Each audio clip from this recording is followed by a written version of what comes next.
Welcome to the Tyson Foods third quarter 2024 earnings conference call. All participants will be in a listen-only mode. Should you need assistance, please signal a conference specialist by pressing the star key followed by 0. After today's presentation, there will be an opportunity to ask questions. To ask a question, you may press star, then 1 on a touch-tone phone. To withdraw your question, please press star, then 2. Please note, this event is being recorded. I would now like to turn the conference over to Sean Cornett, VP Investor Relations. Please go ahead. Good morning, and welcome to Tyson Foods' fiscal third quarter 2024 earnings conference call. On today's call, Tyson's President and Chief Executive Officer, Donnie King, and Interim Chief Financial Officer, Curt Calaway, will provide some prepared remarks, followed by Q&A. Additionally, joining us today are Brady Stewart, Group President, Beef, Pork, and Chief Supply Chain Officer, Melanie Bolden, Group President, Prepared Foods and Chief Growth Officer, Wes Morris, Group President, Poultry, and Devin Cole, President, International, and Golden McDonald's. We have also provided a supplemental presentation which may be referenced on today's call and is available on Tyson's Investor Relations website and via the link in our webcast. During today's call, we will make forward-looking statements regarding our expectations for the future. These forward-looking statements made during this call are provided pursuant to the Safe Harbor provisions of the Private Securities Litigation Reform Act of 1995. Forward-looking statements include all comments reflecting our expectations, assumptions, or beliefs about future events or performance that do not relate solely to historical periods. These forward-looking statements are subject to risks, uncertainties, and assumptions which may cause actual results to differ materially from our current projections. Please refer to our forward-looking statements disclaimers on slide 2, as well as our SEC filings for additional information concerning risk factors that could cause our actual results to differ materially from our projections. We assume no obligation to update any forward-looking statements. Please note that references to earnings per share, operating income, and operating margin in our remarks are on an adjusted basis unless otherwise noted. For reconciliations of these non-GAAP measures to their corresponding GAAP measures, please refer to our earnings press release. Now, I'll turn the call over to Donnie. Thanks, Sean, and thank you to everyone for joining us this morning. Q3 was another solid quarter as momentum continues to build. Compared to the third quarter of last year, AOI is up more than $300 million, growing nearly 175%, and adjusted EPS increased by more than 70 cents, or almost 500%. Q3 not only dramatically improved versus last year, but also marked the highest profitability in the last 7 quarters. What's even more impressive is that we delivered these results despite well-known headwinds in the cattle cycle as we benefited from our diverse portfolio. I want to take this opportunity to thank all of our team members across every segment and function for their hard work in contributing to these results in Q3 and for their dedication to driving operational excellence, which, as you know, has been a priority for us. Let me highlight the performance in chicken. We delivered segment AOI of more than $300 million, the best third quarter profit result in 8 years. We are raising our guidance in chicken for the third consecutive quarter. The midpoint of our outlook is now $350 million better than our initial expectations coming into the fiscal year. I want to emphasize that the operational improvements we've been driving are enabling us to benefit from the market tailwinds, invest in our value-added portfolio, while also enhancing our results. In fact, all of our businesses are more agile, collaborative, and disciplined than they have been in some time. Beyond the strong results in chicken in Q3, pork also came in better than we anticipated, while beef and prepared foods were in line with our expectations. Our disciplined approach to capital allocation continues to improve cash flow. Year-to-date free cash flow is better by more than $1.2 billion compared to last year. This growth was driven by improved profitability and our focus on managing working capital and controlling capital expenditures, while still investing for profitable growth. And again, we're delivering these results in the face of a challenging environment for beef. Better performance has helped us to reduce our net leverage ratio for the third consecutive quarter. Before I talk more about the performance in the quarter by segment, let me remind you that we have some of the most iconic retail brands in all of food, with top brands in protein. Behind Tyson, Jimmy Dean, Hillshire Farm, and Ballpark, we have the number 1 or number 2 market share in 8 of our core business lines and enjoy favorite brand status in key categories. I remain highly confident in our strategy and optimistic about our future and the ability to drive long-term value for shareholders. Let's move to segment performance, starting with prepared foods. In food service, we continue to broaden our customer base, grow in margin accretive channels, and expand our presence in broadline distribution categories. This led to overall volume and sales growth in Q3. AOI for the quarter was right in line with our expectations. Operational execution, including supply chain improvements and more efficient and effective marketing support through digital, are delivering results. In addition, we are leaning into our top-performing SKUs to capture opportunities to expand distribution. While our brands remain strong, we are continually focused on new innovations to expand the appeal and market opportunities for our products. For instance, the Jimmy Dean Griddle Cakes platform is an innovation we're very proud of. We've launched 2 flavors, maple and blueberry, and we're seeing an exceptionally strong repeat rate and customer adoption, making it one of the most successful prepared foods innovations over the past 5 years. Our focus on execution and innovation are keeping us on track to deliver another solid performance for the year. As I mentioned, chicken had one of its best quarters in some time.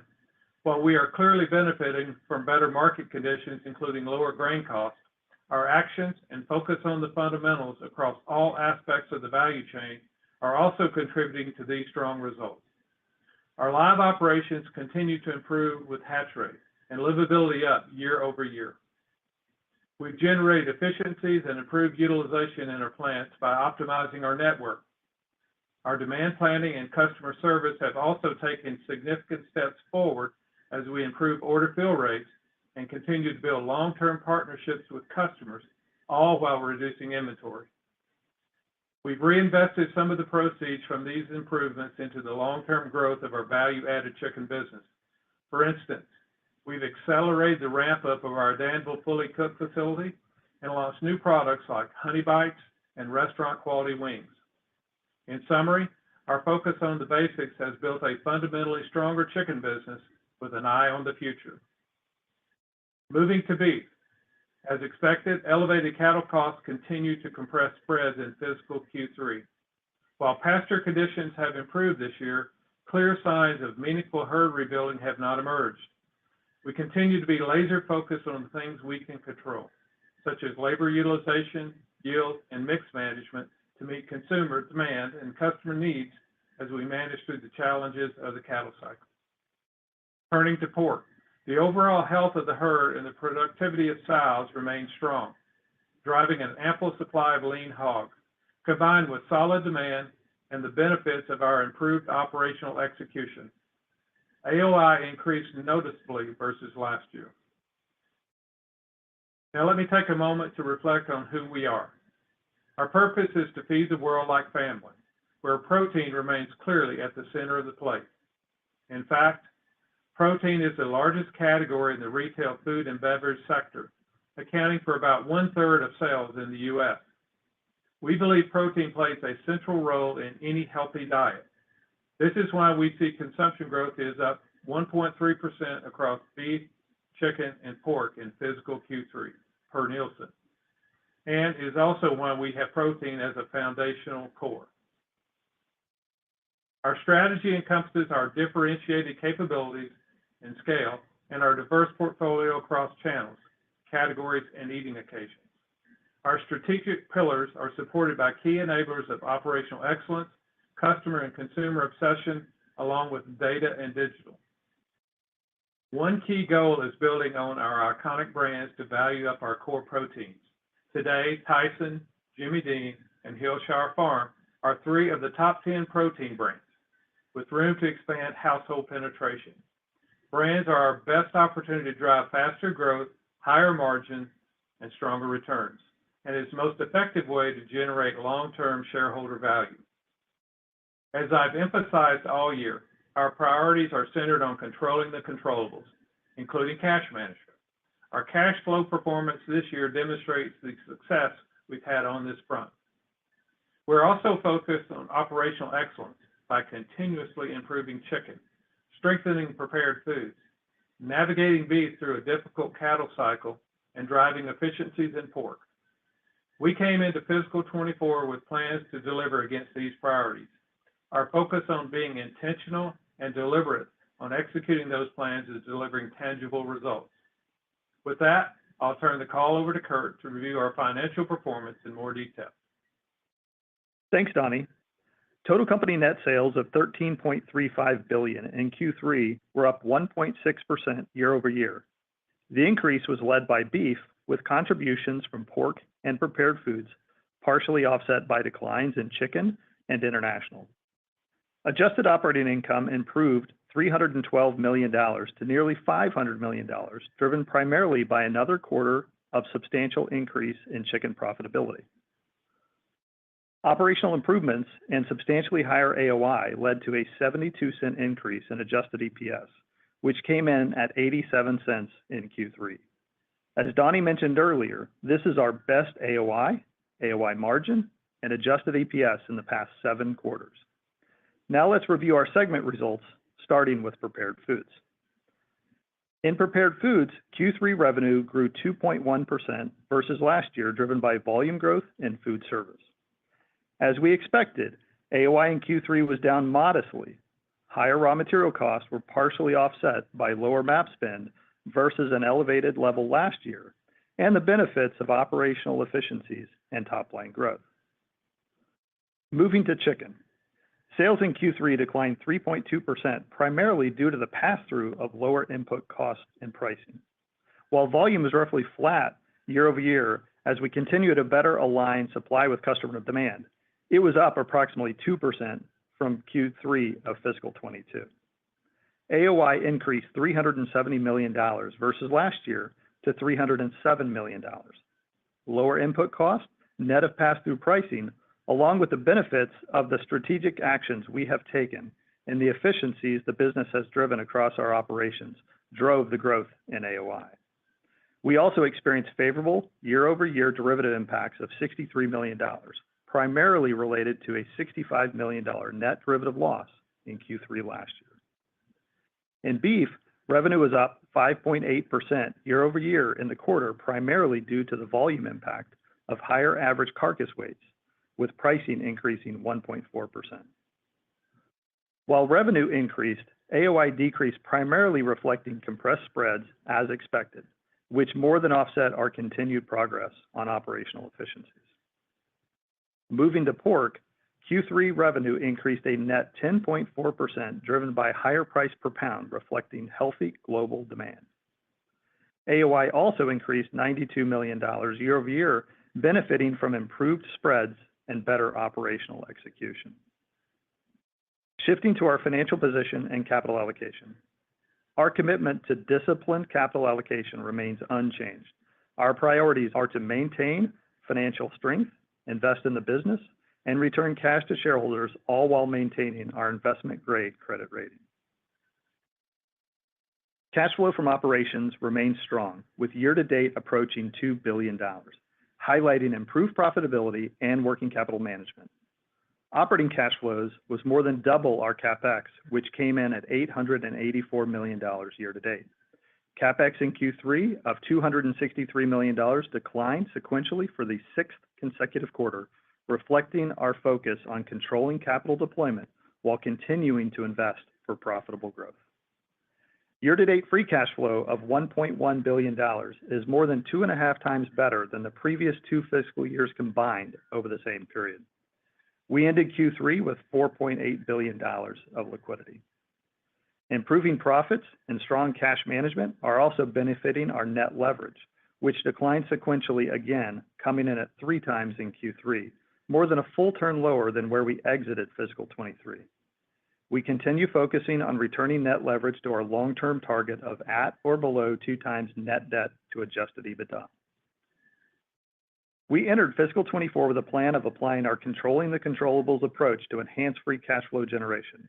We've over-delivered on that plan and remain committed to deploying resources to maximize long-term shareholder value. Now let's look at our updated outlook for fiscal 24. We are reiterating our overall sales guidance at roughly flat year over year. Based primarily on our improved outlook for chicken, we are raising our AOI guidance and tightening the range. For the total company, we now expect between $1.6 and $1.8 billion. Moving to the segments. In chicken, given the strong performance, we're raising our AOI guidance range to be between $850 and $950 million. For prepared foods, we are reiterating our AOI outlook of $850 to $950 million as we continue to perform in line with expectations. In beef, we are tightening our AOI guidance range to a loss between $400 million and $300 million, reflecting well-known challenges in the cattle cycle. In pork, we are raising our AOI outlook to be between $100 and $200 million, highlighting improved year-to-date results versus expectations. To round out the key P&L items, we continue to anticipate interest expense to be roughly $395 million, and our tax rate to be between 23% and 24%. Turning to CapEx, we are maintaining our tight controls on spending in line with profitability and cash flows, and are narrowing our CapEx range to be between $1.2 and $1.3 billion this year.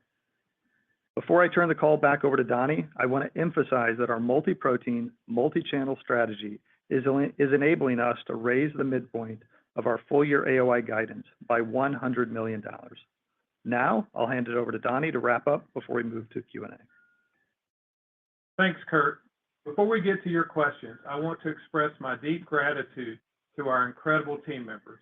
Your dedication and hard work are the driving forces behind our mission to feed the world like family and bring high-quality food to every table in the world. Together, we have achieved a remarkable turnaround, and our momentum continues. Finally, I am grateful to our customers and consumers for their trust, loyalty, and partnership. I couldn't be more excited for the opportunities ahead of us and remain confident that our strategy will enable us to deliver long-term shareholder value. Now, I'll turn the call back over to Sean for Q&A instructions. Thanks, Donnie. We will now move to your questions. Please recall that our cautions on forward-looking statements and non-GAAP measures apply to both our prepared remarks and the following Q&A. Operator, please provide the Q&A instructions. We will now begin the question and answer session. To ask a question, you may press star, then 1 on your touch-tone phone. If you are using a speakerphone, please pick up your handset before pressing the keys. If at any time your question has been addressed and you would like to withdraw your question, please press star, then 2. We ask that you please limit yourself to 1 question and 1 follow-up. If you have additional questions, please re-queue. At this time, we will pause momentarily to assemble our roster.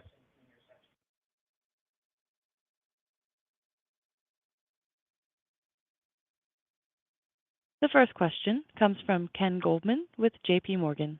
Please go ahead. Hi, good morning, and thank you. I wanted to ask, I appreciate a lot of the information you gave about each segment. Thank you for that. Donnie, as you think about, taking a step back, looking at kind of the underlying fundamentals, especially in your 2 biggest segments, chicken and beef, but across the company, kind of what were the more important puts and takes in the quarter versus your expectations, just in terms of how fundamentals came in, against what you were initially anticipating? Good morning, Ken, and thank you for the question. Let me start with we're pleased with our Q3 results, which is the best quarter in the last 7. We're seeing the benefits of our multi-protein portfolio, where chicken, prepared, and pork are offsetting the headwinds in beef. In Q3, momentum continues to strengthen, and all of our businesses are executing better than they have in quite some time. We're executing against the priorities we laid out for fiscal year 24. In short, we are controlling the controllables, we are optimizing our network, and we remain focused on operational excellence. We have taken decisive action to drive performance and to build financial strength. Our performance has given us confidence to raise our guidance again. Now let me step into the segments, and I'll start with chicken. Our focus on the fundamentals behind the number one brand is delivering results. Chicken had a strong Q3. We had the best adjusted operating income since fiscal year 16. That was 8 years ago. Best capacity utilization since Q4 of 2018, 6 years ago. The best livability since fiscal year 20. Supply chain and S&OP processes allowing us to improve order fill rate while simultaneously lowering our inventory and working capital. In beef, we're managing through volatility and spread tightening. We continue to focus on operational excellence. In pork, better spreads and ongoing operational execution led to better profitability. In prepared foods, our results were in line with our expectations. Our brands are strong and our share remains healthy. Okay, thank you for that, Donnie. And then I had a quick follow-up. You know, as a company, you have a unique view into how restaurants are performing, particularly quick service. And I'm just wondering, you know, we've heard from some quick service restaurants lately, you know, that they're not necessarily seeing, you know, real improvements in traffic yet, but maybe there are some green shoots, just as they experience, you know, some of the initial early benefits as the companies lean harder into promotions and actions that appeal to maybe some lower income consumers. So I'm just curious what you're seeing from your perspective, from the restaurant industry in general, how it affects you, and if there's any real changes to your outlook in QSRs or QSRs in particular. Thank you. So thanks, Ken. You know, just as a reminder, you know, in the protein space, there typically are lower levels of elasticity, and protein is a consumer staple. And I'd also remind you, Ken, and then I'll pass this over to Melanie to add a little more color on food service, but in retail, we hold leadership positions in 8 of 10 categories and 3 of the top 10 brands in protein. So with that, Melanie, why don't you speak a little bit to... Thank you, Donnie. Happy to do so. And Ken, I'm going to talk to you with my enterprise CGO hat on. So first of all, the food service industry, as you know, is large. And demand for protein is strong as consumers see protein as an essential staple in their diets and meal routines. And at Tyson Foods, we're advantaged because Tyson's diverse food service portfolio spans major proteins, chicken, beef, and pork. And this year, we've also seen a particular interest in our poultry offerings as quick serve restaurants have been emphasizing value menu offerings. These factors, combined with our large and flexible manufacturing infrastructure, have been instrumental in driving our performance. For example, our ability to quickly partner with customers on LTOs or limited time offerings to meet their business objectives, you know, we're operating its best in class. At the same time, that flexibility is also helping us to better partner with our customers to quickly develop innovation. Now, our commercial scale is also a strategic advantage. On any given day, you'll find our products in school lunch programs, quick serve restaurants, fine dining establishments, and hospitals. You'll also find us in travel and entertainment venues such as airports, cruise ships, movie theaters, amusement parks, and concert venues. This allows us to meet consumers where they are. Look, we remain focused on what we can control in food service, including improving our product pipeline with innovation to drive operator value and new customer acquisition. We're also focused on leveraging the diversity and flexibility of our broad manufacturing base to better serve our partners. And finally, we're focused on shifting the mix to advantage channels. So because of these actions, we're building momentum going into fiscal year 2025 and are positioned well for continued growth.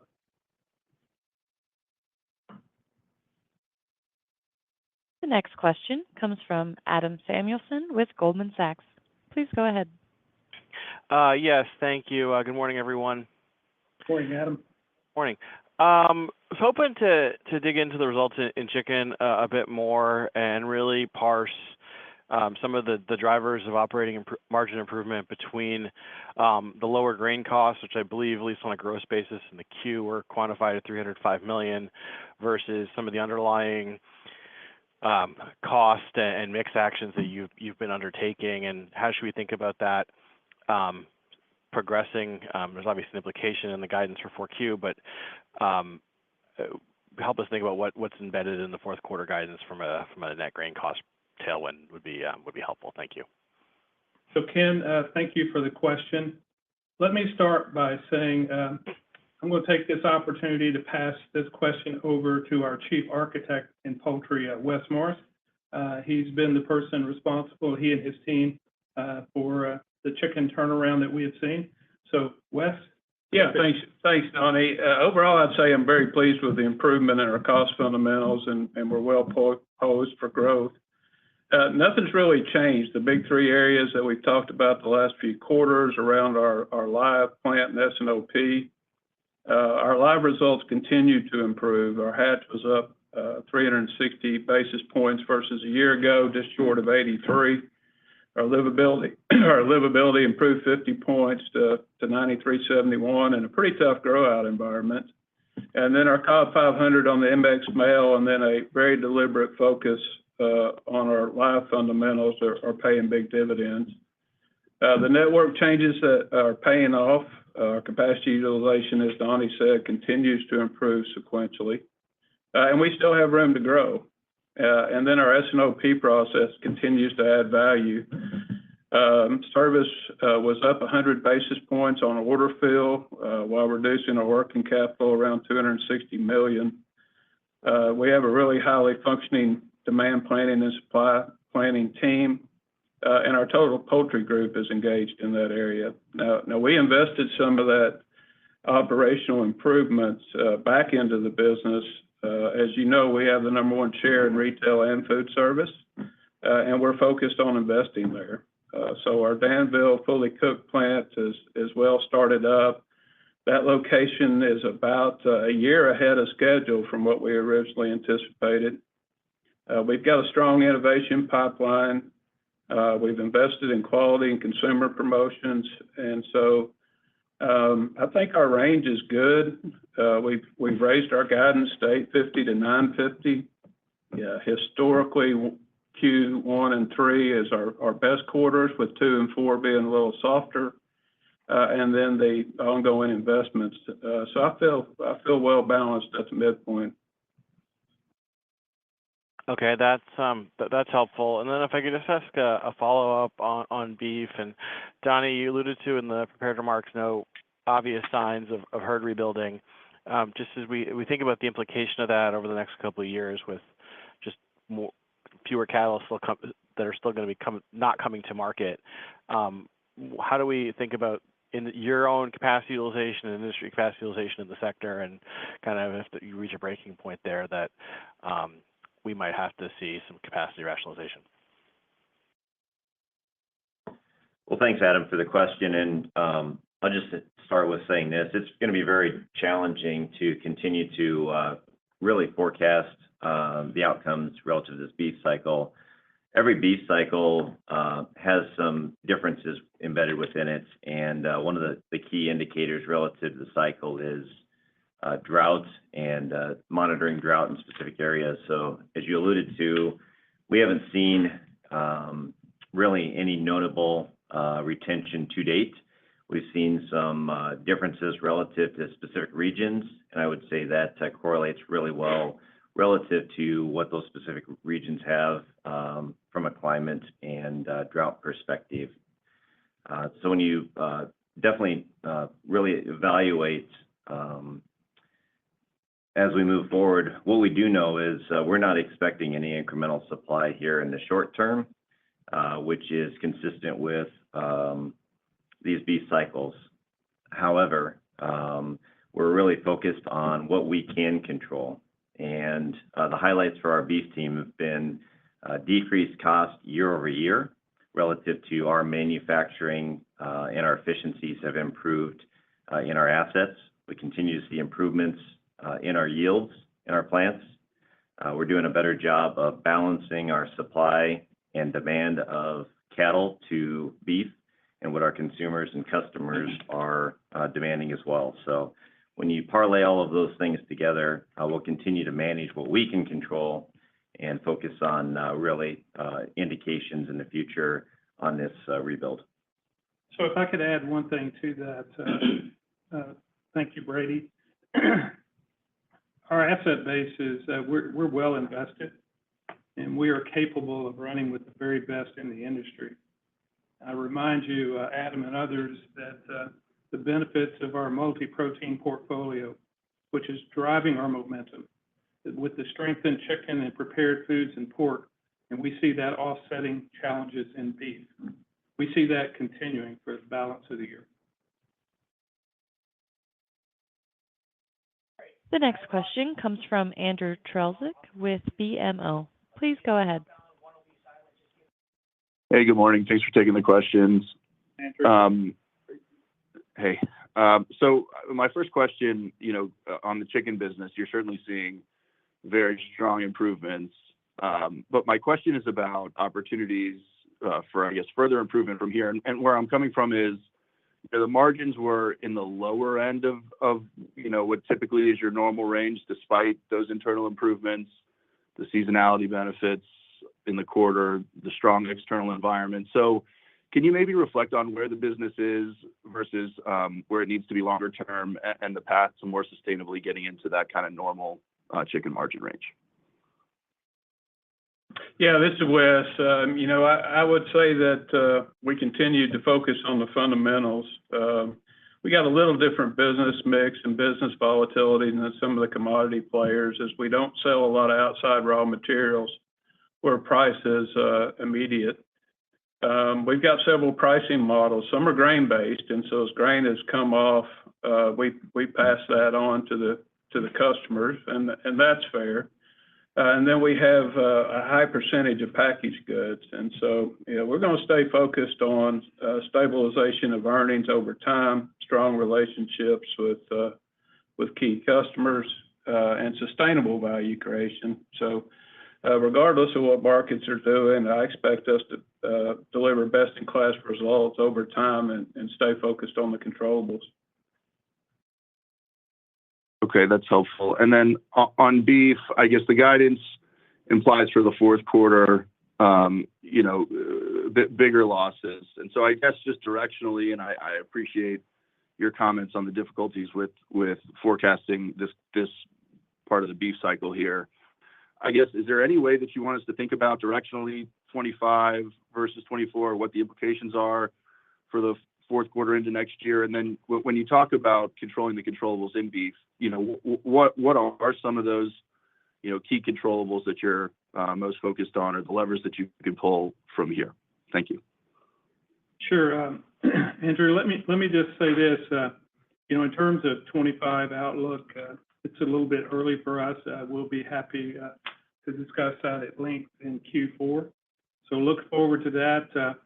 Just a reminder, there is no data doesn't support herd rebuild at this point, but on a positive note, pasture conditions and feed costs are supportive of a herd rebuild. Interest rates, for example, might be a headwind, but there's no clear sign of heifer retention. Brady, why don't you go deeper into that? Sure, and thanks for the question, Andrew. And specifically on our beef performance, we are completely dialed in to making sure that we have cost-effective operations. And so everything from our harvest efficiencies and our assets to our yields to making sure that we are dialed in with our customers and consumers and balancing that to the type and kind of cattle that we're procuring and making sure that we understand those value equations is where we've seen improvements in our operations. And the real call out for us again is the significant year-over-year decrease in our manufacturing cost and our assets. We're running a much better operation today than we were a year ago, and we're certainly proud of that and thank the team for their continued improvements in these areas. The next question comes from Heather Jones with Vertical Group. Please go ahead. Good morning. Congratulations on the quarter. I want to start with chicken and specifically the strong improvements y'all have made there. And Wes, I think you said hatch was up 360 bips year on year, to nearly 83%, which is far better than the industry's doing. And so just wondering if you could help us understand how much of that is sustainable improvements in the breed or in husbandry versus, I would assume there's been some early liquidation of some flocks related to plant closures. And so just trying to figure out how to model that going forward.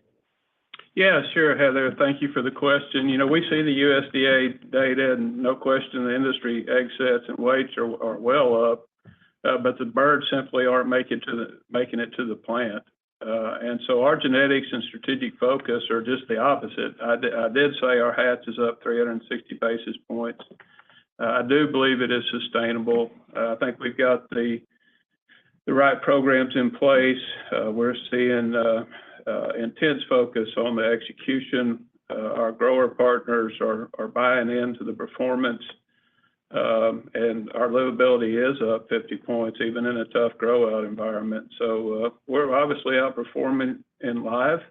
And yes, I believe that to be not only sustainable when we hit the fall cooler weather, I expect it to improve.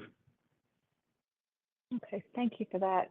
And then my follow-up is on beef, and I hate to beat a dead horse, but just there's some big differences between the last cycle. So the rebuild has been very slow in coming, and it's likely to be more extended. You've got plants being added this time. Your imports are far larger than they were last time. So I'm just wondering if you have a sense of how long you think this downturn could last, and if Tyson needs to maybe permanently reduce days of slaughter at certain plants, or just how are y'all planning on tackling that? Thanks for the question, Heather. And again, I just go back to that drought monitor, the USDA and NOAA publish and produce. And so through the last cycle, obviously we saw drought in that 2012, 2013, and then relatively good rebound in 14, 15, and 16, and then really from a grow-out perspective in beef cow country, really low persistence relative to droughts in the 19 that led into some really good numbers here within the last 3 to 5 years. And so we'll continue to evaluate and understand and focus on that. That's really a prerequisite to this rebuild. Donnie outline some of the other factors that are in play relative to the rebuild as well. But just to reiterate what Donnie said as well, we've made really good investments in our beef operations, and we like our asset base. We like our team.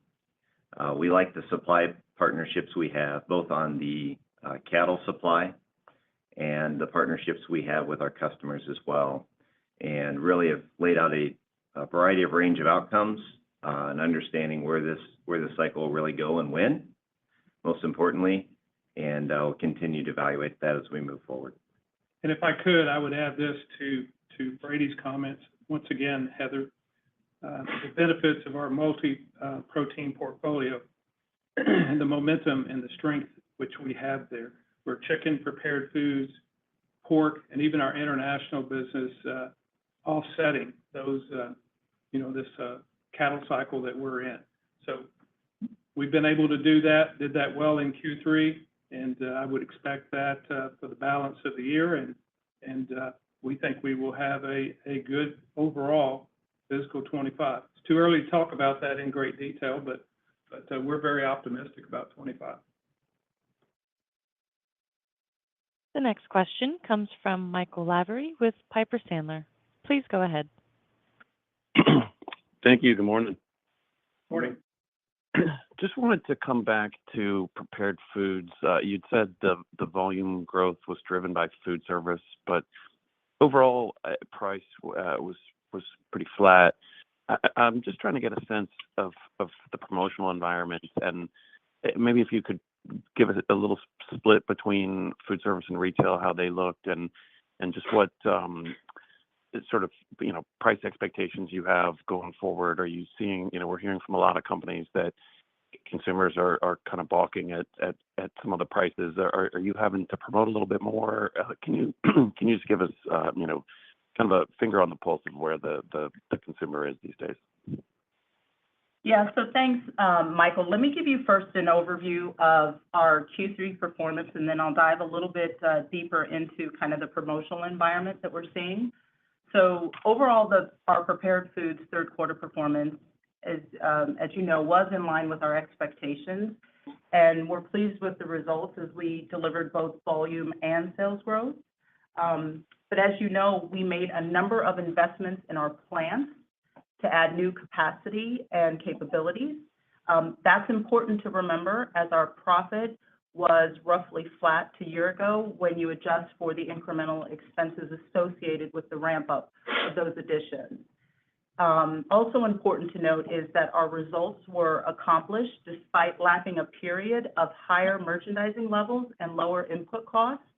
And there's really three key factors that drove our performance in the quarter. First, our operational excellence has improved dramatically. We've had tremendous commercial success. And then, as you noted, our food service volume growth was strong.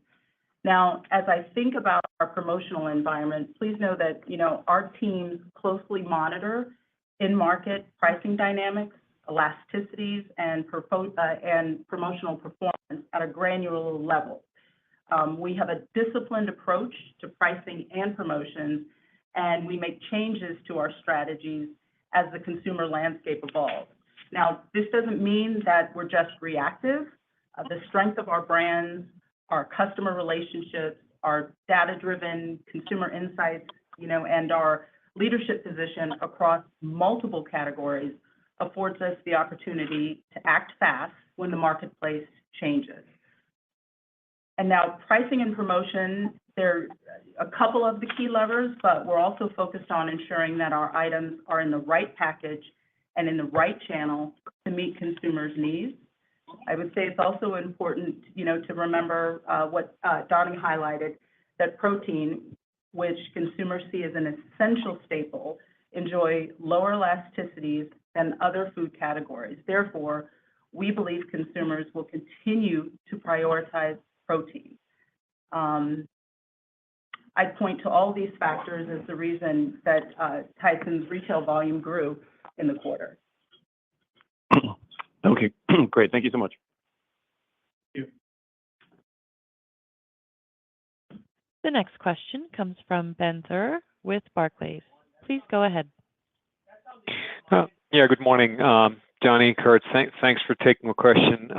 So just wanted to dig a little bit into like the cadence 3Q into 4Q, because if I remember right, roughly 3 months ago, you've talked about potential downside risks to the third fiscal quarter, atypical seasonality. It seems like that didn't turn out. So maybe can you help us understand what was different in the quarter versus what you initially expected to come out to that close to $500 million in operating income, and how that then relates into, call it maybe the higher end versus the lower end of that remaining guidance for 4Q? That would be my first question. Thank you. Yeah, thanks. Thanks, Ben. This is Kurt. I'll kick it over to Wes in just a minute, but principally speaking, right, we talked about the back half of the year and a little bit of seasonality challenges that we perhaps could have. But to be specific in your question before turning over to Wes, it was really some stronger chicken performance than we had anticipated when we talked 3 months ago. But overall, kind of the construct that we thought about the back half of the year relatively in line, but certainly, as we said earlier, increased the overall midpoint of our guidance by $100 million, really with the strength of Q3. And I'll turn over to Wes to talk a little bit about chicken's performance.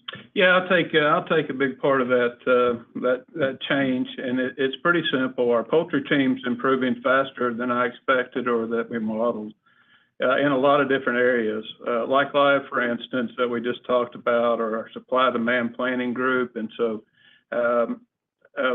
we haven't called a different play. We've just executed it faster than I expected. Okay. And then my follow-up, I know it tends to not get that much of attention, but it feels like it's coming together a little bit better is on the international side. Could you share some of the initiatives you're currently doing and how that international business, how you think about this in the medium term? Because I know, Donnie, you always talk about the growth, demand growth is in the international market. So just to understand how you think of investing and positioning yourself to even further accelerate the growth in the international segment. Sure. Our international business does continue to grow. And if you'll recall, over the last couple of years, we've invested heavily behind a number of assets in China and in Southeast Asia. I would tell you in those marketplaces, there are a number of macroeconomic and geopolitical headwinds. We have seen a little better improvement in raw materials. But to go any deeper into that, let me introduce Devin Cole, who is new to this call, but not new to Tyson. And he's just returned to our company in March. He's been the head of our global McDonald's business. And now we've added the international business onto him. And so with that, Devin, welcome, and please go ahead. Thank you, Donnie. Of course, it's pretty early in the process of evaluating this business from my standpoint. But I would tell you that I'm encouraged by the quality of our team, assets that I've had the chance to see around the world. We're really focused on some very key metrics, and that's just keep our team members safe, make sure we've got the best food safety, the best product quality innovation for all of our customers around the world, and also focused highly on operational excellence as we bring these new facilities up to speed. I'm convinced that we have the assets and the team to deliver the portfolio of products to meet both customer and consumer needs around the world. And really what this will allow us to do is to provide the growth and results that we expect and that we need to drive the operational efficiencies and capacity utilization in these assets. So if I may just add one other thing to that, Devin, and thank you. As many of you will recall, Amy, too, was the leader of our international business. Since we were together last, Amy has decided to retire. And I know she is probably listening today. And I just want to say that we miss her and thank her for many contributions to the company. We wish Amy and her husband, Christian, well. But we have Devin in the seat now, and look forward to many exceptional things as it relates to international. The next question comes from Peter Galbo with Bank of America. Please go ahead. Hey guys, good morning. Thanks for taking the question. Donnie and Wes, maybe just a quick one on chicken, because I know we've spent quite a bit of time on it on the call. Just help us parse out maybe as we think about sustainability of chicken profitability into 25, how much in the quarter kind of you attribute to market factors relative kind of to the underlying, and not looking even for specific numbers, but if it's percentages or however you kind of think about what drove the Q3 over delivery, again, as we try and project that forward into 4Q and 25. Yeah, thanks for the question, Peter. As I've said, we had solid improvement in our fundamentals, and we partially offset those by investments. If I had to call the year today, I'd call it 40% performance-based, 60% market-based. But if I adjust for the investments, I'd call it around 50-50. But it's important that my team stay focused on sustainable performance and driving value over time, regardless of what those market conditions are. Great. No, that's very helpful. Thanks, Wes. And Kurt, maybe, welcome to the call, or nice to hear you on the call. Kurt, I think there's a pretty big bond maturity coming due in the fourth quarter, so maybe you can just talk a bit about, how you're thinking about approaching that. I saw the lowered interest expense guidance, but how we should think about that particularly large debt maturity. Thanks very much. Thanks, Peter. Yeah, you're right. Maybe best way to handle that is think about our liquidity. And we finished the quarter right with about $4.8 billion of liquidity.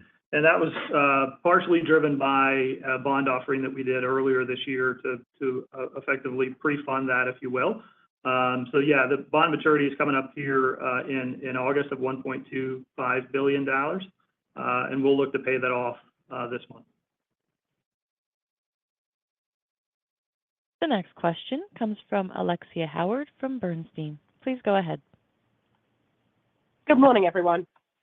Morning. So a couple of quick ones. Talking about chicken again, what are the key risks from here? Is it as simple as if grain prices go up again, that could put pressure on the business? I'm just wondering where the growth from here comes, or whether we're kind of approaching peak at this point. And then I have a follow-up. Yeah, so again, Alexia, thank you for the question. We're laser focused on the fundamentals of our business. Certainly grains have an impact. Our commercial relationships, we continue to work with some key customers to help stabilize earnings and create win-win solutions with those key customers. So it's for me, it's about staying focused on what we do and getting better at it every day. So if I could add one thing to that Wes has mentioned 2 or 3 times, but just to make sure it's clear, that from a mix perspective, Wes and his team are continuing to value up the mix from, let's call it more commodity-oriented products to more value-added branded across retail and food service. Great. Thank you very much. And can I just pick up on one word that you used early in the prepared remarks? You talked about collaboration across the businesses improving or being as good as you've seen it. Can you be more specific about what has improved on the collaboration side and how that's manifesting itself in the organization? Thank you, and I'll pass it on. Sure. If I look at the team that's sitting around the table here this morning, we have some of the best people, in the industry in their specific discipline. They have a great deal of experience, and they are very passionate and competitive in everything they do. But the mantra that we have here at Tyson is one team, one Tyson, all behind our mission, feeding the world like family, and at the same time, making sure that there's high quality protein on every table in the world. But the collaboration component of that is a team coming together and really being united around this one Tyson approach. The next question comes from Thomas Palmer with Citi. Please go ahead. Good morning, and thanks for the question. Maybe start out on the prepared food side. The midpoint of guidance implies profit in 4Q might not have as big of a seasonal pullback relative to 3Q as it might in a typical year. I know you mentioned this possibility a quarter ago. Could you just give us a reminder as to why this seasonality might not be as pronounced as normal? Thanks. Hey, Tom, this is Kurt. I'll add a couple things and then let Melanie add to it. But we were hopefully very clear last quarter where we talked about a midpoint of the guidance of $900 million and implying obviously $400 million in the back half, and it would be split relatively even. I'll add to that, right? While we've tightened the guidance range throughout the year, right, our midpoint has been consistent across the whole year. And specifically as well, our thoughts around Q4 and the profitability outlook also were very unchanged and consistent as we've thought about it. But I'll let Melanie add a couple of elements from her perspective. Yeah, so thanks for the question. And, as I think about the future seasonality and Q4, we expect to have a strong Q4 compared to prior years. First, the costs associated with the new capacity and capabilities I touched on earlier will be significantly reduced as those assets ramp up. This is true both sequentially and versus year ago. Second, the operational excellence initiatives we're driving are accretive or additive, I should say, meaning the total dollar impact will grow each quarter as we reduce costs and drive out inefficiencies. We also expect to continue strong commercial performance behind our food service business. And then finally, I'd also point to our growth in bacon, which is enabled by the successful startup of our Bowling Green facility. And because of the new capacity and capabilities that we brought online, we're growing and gaining share in bacon. So, as I think about Q4 as well as the momentum going into 2025, we're confident in our path forward. And a lot of this is obviously driven by our team that has been working really, really hard and is focused on delivering our goals. Thanks for that. And then just on an income statement item, SG&A has been trending sequentially lower throughout the year. What's driving this? And is there a segment where we would see these reductions being most apparent? Just a couple of comments from me. I think, we've had a fairly disciplined approach over this last year relative to our SG&A management. No, it will be a little lumpy in a couple of quarters because we've got some higher performance-based compensation impacting each of the quarters. But overall, very disciplined focus on our cost control spending this year.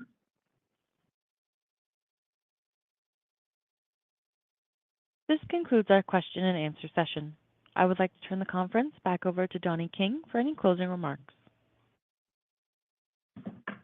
Thank you for your continued interest in Tyson Foods, and we look forward to speaking with you again soon. The conference is now concluded. Thank you for attending today's presentation. You may now disconnect.